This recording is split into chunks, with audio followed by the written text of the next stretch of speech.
heading to South Africa's governing ANC, which has lost its outright majority in the country's parliament for the first time since South Africa started on the democratic path some 30 years ago. We go as far back as 1994.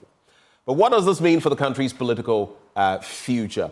There's a lot we're going to be unpacking there, because there's the ANC losing its majority, and then there are parties like the EFF, the MK, and crucially the DA, which is predominantly white-powered. Well, joining us for a conversation on all of these matters this morning, we have Tendai Mbanje. He's an election analyst. He's also Deputy Chief Observer for the African Center for Governance Election Observation Mission to South Africa for the 2024 elections. Tendai, good morning. Good morning, and thank you for having me. I'm curious, which part of South Africa specifically are you in currently? I'm in Johannesburg. Joburg, right. Good to have you join the conversation. Now, just to start the conversation, how odd, how curious is it, this election and the outcomes we have seen so far? A few days ago, we realized that as polls, went on, as counting started, we realized that a certain picture was coming to play. But now that counting has concluded, what are the stark takeaways from the South African election? The takeaway from this election is that the people have spoken. The will of the people have manifested in various ways, particularly how the votes were divided.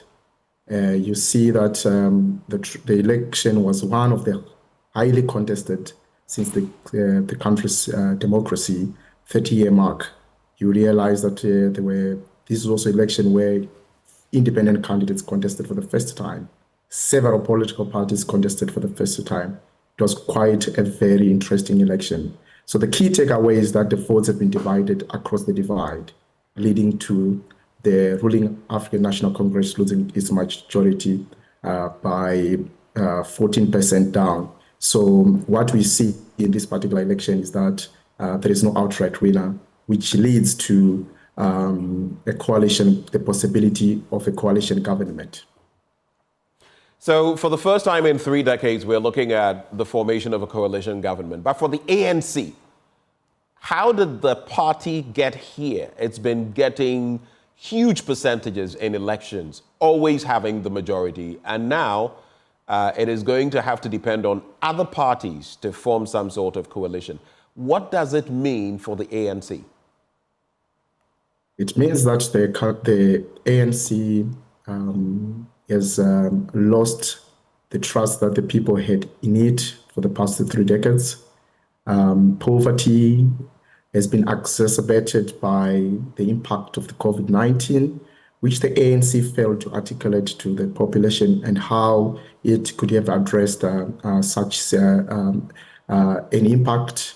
Unemployment, high levels of unemployment among the youth. As you also are aware that South Africa is high crime. The ANC government has been perceived to have failed to address issues of crime, issues of migration, irregular migration. The ANC government has been failing to come up with solid solutions to such.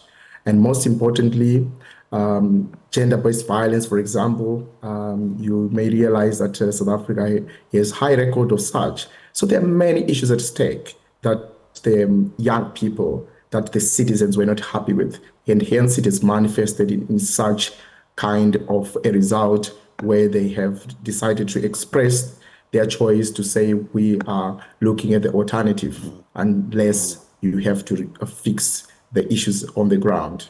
And you look at the decline. You've mentioned a few factors. You've mentioned crime. I mean, there's power generational issues as well. You've mentioned gender-based violence. There's also unemployment, and among a cocktail of other factors.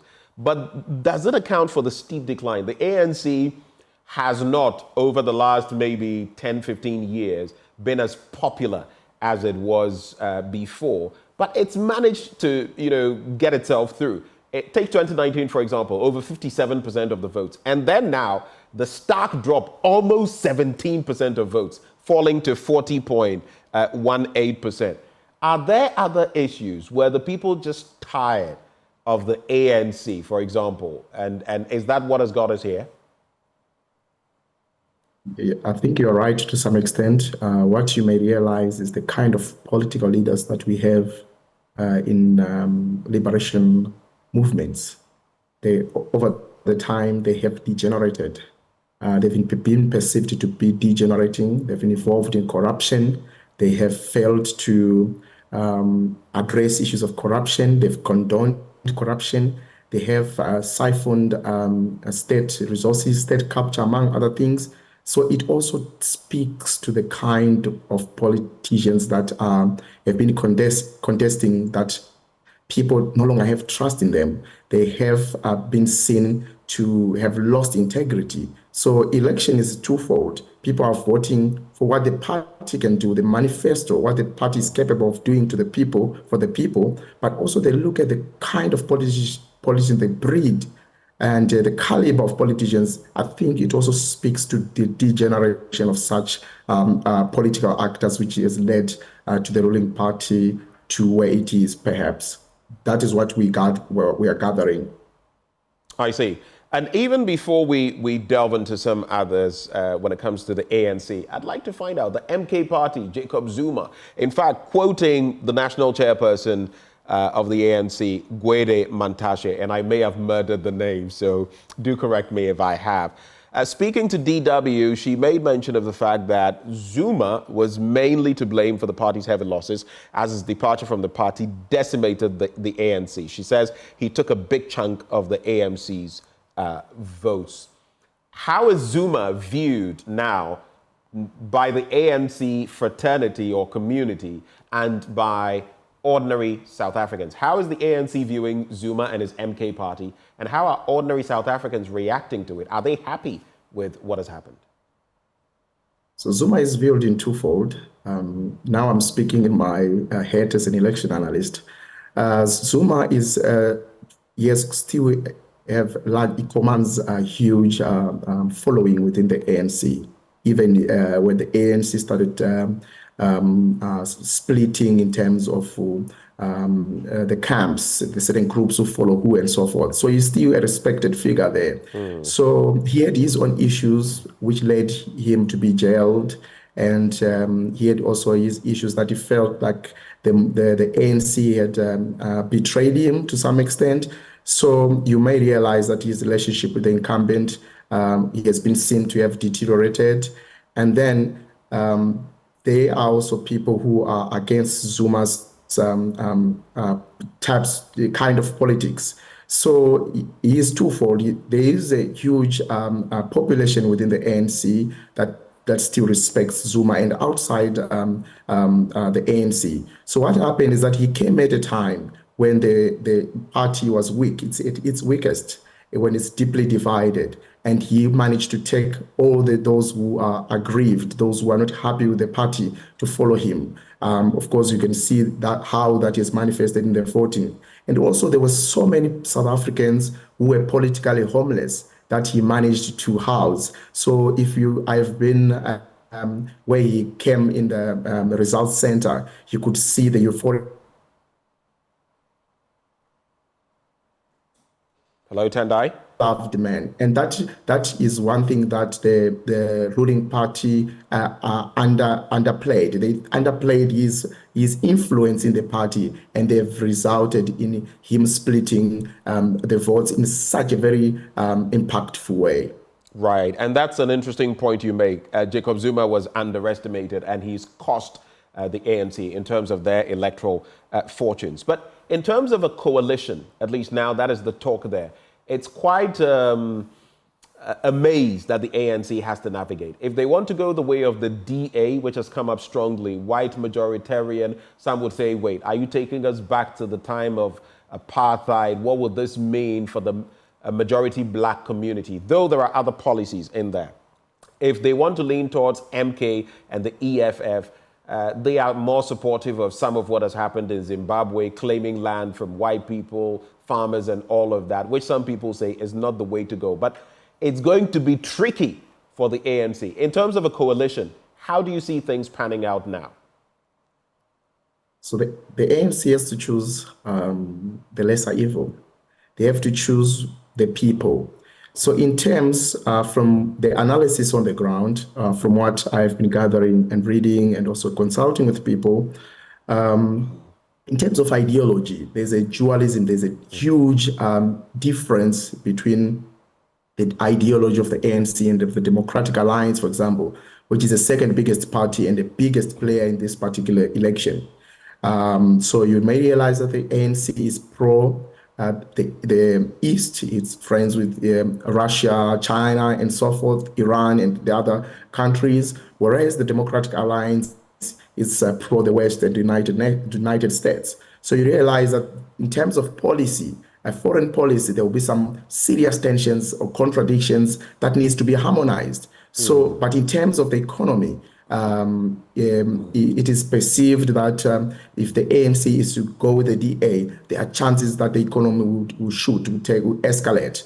But in terms of also ideology, the ANC and the EFF, they agree on fundamental issues, although they do have a slight divergence in terms of certain radical views or radical philosophies or ideology that some of the radicalism that is perceived to have that the EFF has. And as far as the MK is a very confusing party, because right now we don't know exactly what they stand for, except that they want to change the constitution, they want to change the laws, they want to radicalize and get rid of what the status quo. So in terms of maintenance of rule of law, constitutionalism, stability, and so forth, and international reputation, I think aligning themselves with the DA could keep the country at its feet, or perhaps with the EFF, as what people are saying on the ground. But so are you saying that there's no chance they could collaborate with Jacob Zuma's MK? Indeed, because one of the demands that Jacob Zuma's MK is saying that they can only talk with the ANC if Cyril Ramaphosa is out of the picture. They cannot speak to Cyril Ramaphosa's ANC, as they call it. We cannot speak with Cyril Ramaphosa's ANC, but we can speak with the ANC. So that's what is at stake.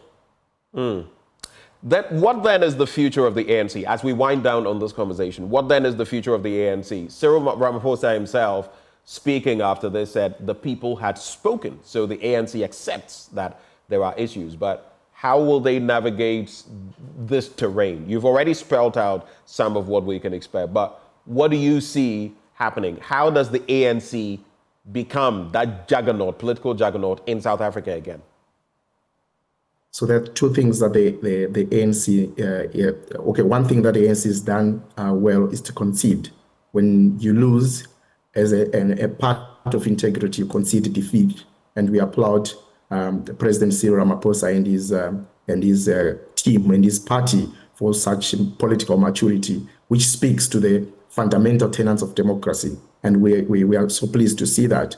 So what they need to do is to way forward. They need to rebrand, and they need to regroup, because you may realize that liberation movements, when they turn 30 years of existence, they start degenerating. It's well proven in research. So you need to realize the need to regroup and rebrand, and perhaps to make serious sacrifices to the party.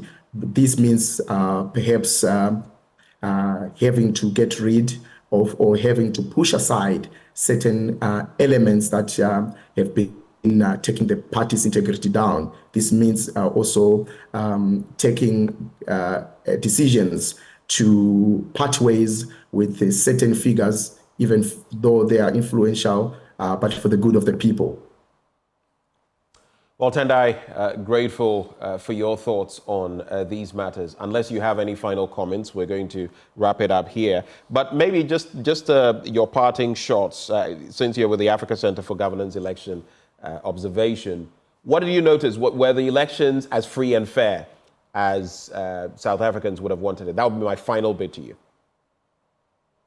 Indeed, the elections were free and fair. They met minimum standards of credibility.